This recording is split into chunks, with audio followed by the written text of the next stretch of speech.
अस्सलाम वालेकुम दोस्तों, नॉलेज टीवी में खुश आमदीद। दोस्तों, क्या वजह बनी कि रूस को यूक्रेन के एटमी प्लांट पर हमला करना पड़ा। वो एटमी प्लांट जो यूरोप में सबसे बड़ा है और आधे यूक्रेन को बिजली सप्लाई करता है। सदर पुतिन के लिए जंग का प्लान पहले तो बहुत आसान था कि वह यूक्रेन में घुस जाएंगे अपनी फौजी ताकत के बल पर और कीव पर कब्जा कर लेंगे, और अगर इंटरनेशनल कम्युनिटी कुछ बोले तो उसे न्यूक्लियर वॉर से धमका दूंगा। पुतिन ने सोचा था एक साबिक कॉमेडियन क्या रिटेलिएट करेगा, मगर माजी में रहे एक मंझे हुए जासूस होते हुए भी वो एक छोटा सा सबक भूल गए। दुश्मन को हकीर ना समझो।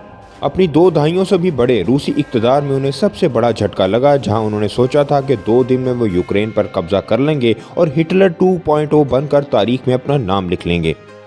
इसके साइड इफ़ेक्ट्स क्या होंगे, दुनिया क्या रद्द-ए-अमल देगी, क्या पाबंदियां लग सकती हैं, ये उन्होंने सोचने की शायद जहमत ही गवारा नहीं की थी। मगर एक साबिक कॉमेडियन से इतनी बहादुरी की उम्मीद शायद किसी को भी नहीं थी। उन्होंने अपने मुल्क में रहने को तरजीह दी और यही सच्चे हीरो और लीडर की पहचान है। और यहाँ तक कि मुज़ाकरात तक भी बात पहुँची, मगर कहाँ, बेलारूस में, जो कि रूस का एक बहुत बड़ा इत्तेहादी है। मगर ज़ेलेंस्की ने इससे इनकार कर दिया। मगर वो क्यों? तो आपके इल्म में इजाफा करते चलें कि पुतिन की अपने मुखालिफिन को जहर देकर मारने के भी कई इल्ज़ामात हैं। तो आइए बात करते हैं उन 10 वजूहात की कि किन बिना पर रूस ये जंग ताकत के बल पर भी हार सकता है। कैसे ज़ेलेंस्की हीरो और पुतिन ज़ीरो बन गए। वो 10 वजूहात आप इस वीडियो में जानेंगे, तो आपसे गुजारिश है ये वीडियो आखिर तक ज़रूर देखें। दोस्तों, आगे बढ़ने से पहले आपसे गुजारिश है इस वीडियो को लाइक करें, नॉलेज टीवी को सब्सक्राइब करें और बेल आइकन पर ज़रूर क्लिक करें। रूस को इक्तसादी मार मारने की तैयारी। स्विफ्ट पेमेंट सिस्टम से उसे बाहर कर दिया गया। रूसी इकॉनमी 30% तक गिर गई सिर्फ इस एक फैसले से। रशिया के सेंट्रल बैंक के एसेट्स को फ्रीज कर दिया गया है और दुनिया भर में रूसी ओलिगार्ड्स को ब्लॉक कर दिया गया है कि वो पुतिन को मजीद फंड्स ना दे सकें। जर्मनी सबसे पहले रशिया के सामने खड़ा हुआ है। जर्मनी ने यूक्रेन को 1000 एंटी टैंक हथियार और 500 स्टिंगर मिसाइल दिए हैं, और ये उन्हें बेचे या उधार नहीं दिए बल्कि अपने मिलिट्री रिजर्व में से दिए हैं। जर्मनी से ज़्यादा इस पागलपन को कौन समझ सकता है, क्योंकि एक हिटलर वो पहले ही भुगत चुके हैं। हालांकि जर्मनी रूसी गैस पर इन्हिसार करता है, मगर फिर भी वो ये कदम उठा रहा है। 2014 का ये यूक्रेनी इश्तहार देखें, जिसमें दिखाया गया है कि यूक्रेनी फौज में कोई बस ड्राइवर है या कोई सेल्समैन है, हर कोई आम आदमी है, मगर मुल्क के लिए वो एक है, किसी भी हद तक लड़ सकते हैं। यही वो माइंडसेट है जो छोटी यूक्रेनी आर्मी को भारी भरकम रूसी फौज के सामने खड़ा कर गया। आम आवाम भी गोरिल्ला वार के लिए मैदान में आ गई है। लोग ये समझ चुके हैं कि जहां ये जंग रूस और यूक्रेन की नहीं बल्कि पुतिन और यूक्रेन की है। रूस यूक्रेन को अपना भाई मानता है, इसलिए बड़े बम गिराकर तबाह नहीं कर रहा, मगर अब वहां की आवाम भी इस जंग के खिलाफ हो गई है और बंदूक चलाना और पेट्रोल बम बनाना सीख रही है।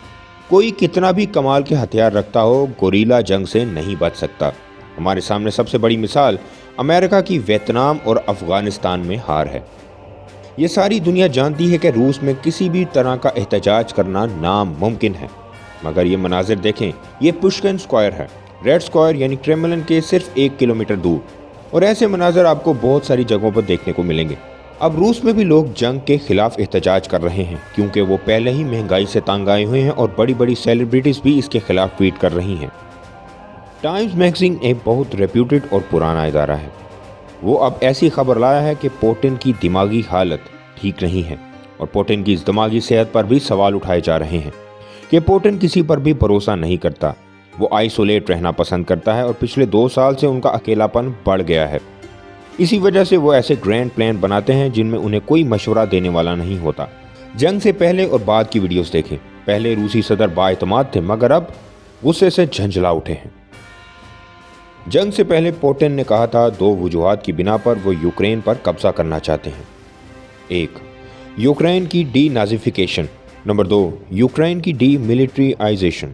मगर मगरिब उनकी ये ब्लफिंग मानने को तैयार नहीं। मगर ये नज़र आ चुका है कि दोबारा यूएसएसआर बनाने का ख्वाब पुतिन को चैन नहीं लेने दे रहा। यूक्रेन समझ चुका है कि मिलिट्री से हराना रूस को तो बहुत मुश्किल है, तो उन्होंने डिजिटल तरीका अपनाया। जहां उनका इंटरनेट कटने के करीब था, इलॉन मस्क ने स्टारलिंक एक्टिव कर दिया, और दूसरी तरफ फेसबुक और यूट्यूब ने भी रूस के बहुत ज़्यादा मीडिया अकाउंट्स को डिमोनेटाइज कर दिया है। अब अगर पुतिन क्रिप्टो इस्तेमाल करे तो उनको कैसे रोका जाए, ये सोचने वाली बात होगी। इंटरनेशनल बेइज्जती भी पुतिन की बढ़ती जा रही है, जहां इंटरनेशनल जूडो फेडरेशन ने पुतिन की एजाजी सदारत को ख़त्म कर दिया है। फीफा और यूईफा ने भी रूस के फुटबॉल पर बैन लगा दिया है और उनके खिलाड़ी भी अब कहीं भी खेल नहीं सकेंगे। दुनिया भर में ज़ेलेंस्की का मजाक उड़ाया जा रहा था कि एक कॉमेडियन ने क्या करना है, मगर उसकी बहादुरी और जुर्रत ने अपने नाकदीन के मुंह एक ब्लैक सटायर के जरिए बंद कर दिए और अब पुतिन ही एक कॉमेडी, एक जोक बन गए हैं। यूक्रेनी सदर ने दिखा दिया है कि अगर हम हार भी गए, यूक्रेन पर रूस ने कब्जा कर भी लिया, तो कम से कम हमने हिम्मत तो दिखाई, हमने हथियार नहीं डाले। तो नॉलेज टीवी के दोस्तों, शतरंज के मोहरे वही हैं मगर बाजी पलट चुकी है और अब ये मिसाल साबित हो रही है, the might is not always right.